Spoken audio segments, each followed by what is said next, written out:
이재명 대통령과 이준석 개혁신당 대표에 대한 의혹을 제기해온 유튜버 전항일 씨에 대해 경찰이 구속영장을 신청했습니다.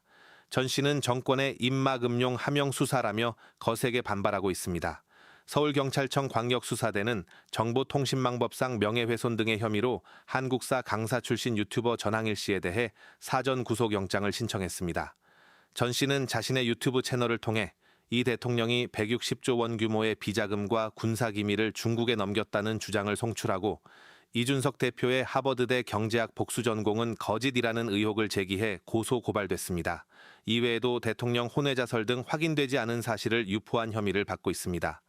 경찰은 전 씨를 3차례 소환 조사했으나 혐의의 중대성과 반복적인 허위사실 유포를 고려할 때 신병 확보가 필요하다고 판단했습니다. 이에 대해 전 씨는 이재명 정권의 민낯을 보도해온 채널을 압박하려는 정치적 공격이라며 강력히 반발했습니다.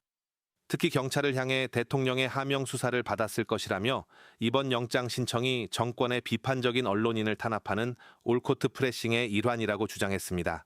전 씨는 오는 13일 오후 2시 서울중앙지검에 출석해 조사를 받을 예정이며 구속 여부는 15일쯤 판가름 날 전망입니다. 민생과 직결된 정보의 진위를 가리는 과정인지 혹은 비판 목소리에 대한 재갈 물리기인지 법원의 판단에 귀추가 주목됩니다. 소위 여기서 말하는 어공들은 좀 다른데 이제 늘공인 분도 꽤 많죠. 직업 공무원. 근데 오랫동안 공직을 하다 보면 시각이 고정이 됩니다. 그러니까 이게 역지사지가 잘 안 돼요. 말로는 하는데도 안 돼요. 왜 그러냐면 한쪽에 서 있는 자리가 그래서 그렇습니다. 저쪽 입장 카메라맨 쪽에서 저를 보는 각도나 상황하고 제가 이렇게 보는 각도 많이 다르거든요. 근데 저는 저쪽에 서 있을 일이 없기 때문에 저쪽 우리 카메라맨께서 어떻게 보는지 저는 잘 몰라요. 물론 다행히 이제 방송 화면으로 볼 수는 있죠. 근데 그렇게도 잘 안 되는 게 이 공직사회이기 때문에 보통은 공급자적 마인드라고 하는 게 이제 문제가 됩니다. 뭐 잘하려고 하는데 안 돼요. 보는데도 안 보여요. 그런 걸 인정을 좀 하고 언제나 수요자 측, 우리 국민들의 시선으로 좀 보도록 노력해야 된다. 그분들 직접 만나서 얘기 듣는 게 제일 좋죠.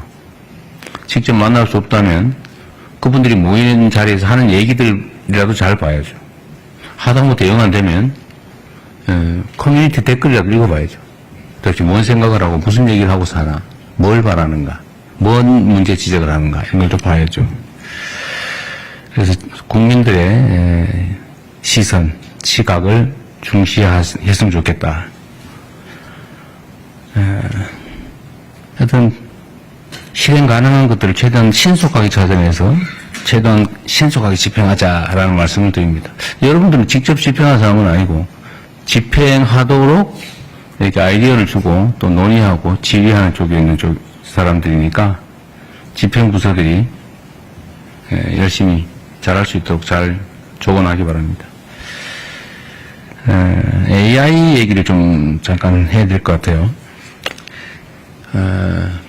지금 뭐 인공지능과 관련해서는 참 말이 많습니다.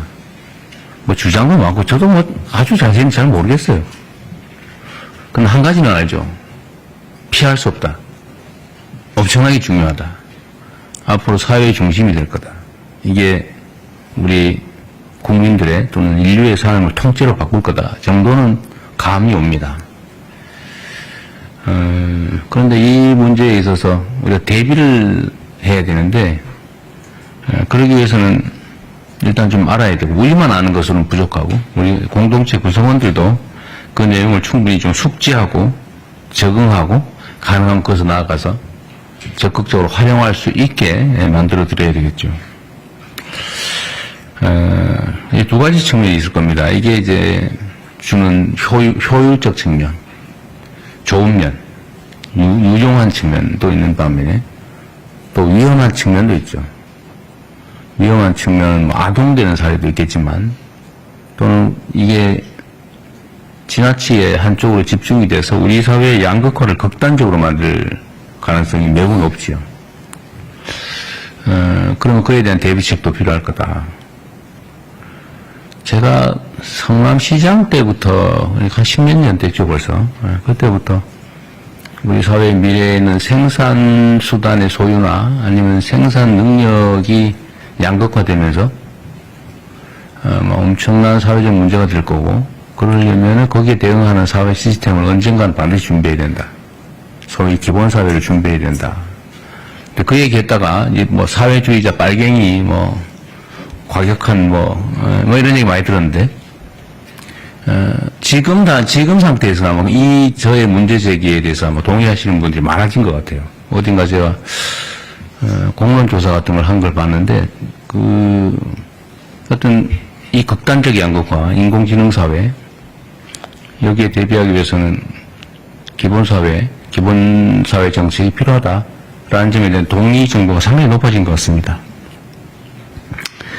또 제가 이걸 하자니까 오늘 그래서 제가 말하기 진짜 무서워지고 있는데 점점 왜곡하지 않고 좀 제대로 제 말씀을 받아들여 주시면 좋겠어요. 그러니까 우리는 민주주의 사회에 살기 때문에 이제 토론을 많이 해야 됩니다. 왜냐하면 입장이 다르기 때문에 토론을 논쟁을 해야 되거든요. 논쟁을 통해서 차이를 줄이고 오해를 없애고 최대한 입장을 가까이 만들어 봐야죠. 근데 이 토론하고 시비를 구별을 못하는 사람도 있어요. 소위 시비 건다 그러죠. 시비. 근데 시비를 거는 거와 시비를 하는 거, 싸움을 하는 거하고 토론을 하는 거에 결정적 차이가 있습니다. 그거는 이제 물론 기본적인 자세의 차이이기도 하죠. 마인드의 차이. 그러나 기술적으로 보면 상대가 무슨 말을 하는지 객관적으로 인정하는 겁니다. 이렇게 A라고 말했구나. 나는 B의 의견을 가지고 있다. B 의견을 낼 수도 있죠. 반대할 수 있죠. 그런데 그렇게 안 하고 이 사람이 A 의견을 가지고 나는 A 다시 의견 같은 걸 가지고 있는데 비슷한 거 같으면 혹시 문제가 될까 싶어서 상대가 C 주장을 한다고 우긴 다음에 이 C 주장은 잘못됐어 라고 하는 경우예요. 이게 시비 거는 거거든요. 상대의 주장을 왜곡 조작하는 거예요. 이러면 토론이 안 됩니다. 이런 싸움만 나죠.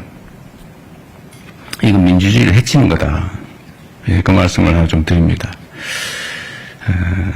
우리가 정말 토론을 많이 해야 돼요. 이 급변하는 사회이기 때문에 뭔가를 조정을 하고 바꿔나가야 되는데 이 토론을 하지 않으면 결국은 누군가가 결정하고 누군가는 고통을 겪고 저항하고 이러면 사회가 너무 갈등이 격화됩니다. 너무 힘들어요. 있는 사실 그대로 인정하고 있는 토대 위에서 자기 입장을 견제하면서 조정해 나가야죠. 그래야 이게 변화의 고통이 줄어듭니다. 사회 갈등 비용도 줄어들죠.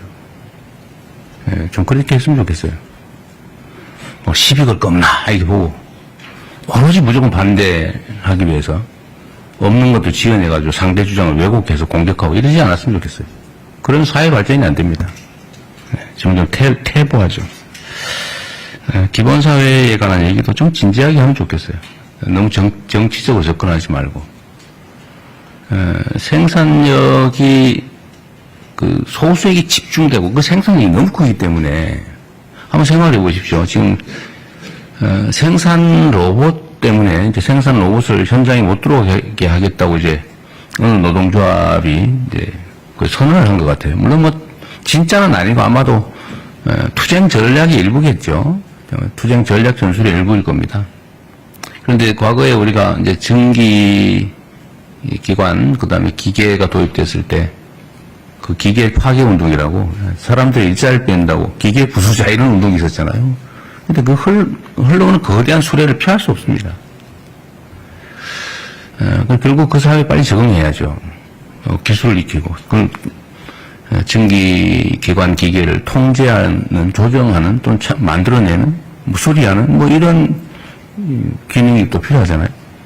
거기에 적응을 빨리빨리 해야 됩니다. 우리도 인공지능 로봇들이 이제 스스로 판단하면서 데이터를 분석해가면서 현장에서 24시간 먹지도 않고 불빛도 없는 깜깜한 공장 속에서 지치지 않고 일하는 그런 세상이 곧 오게 돼 있어요.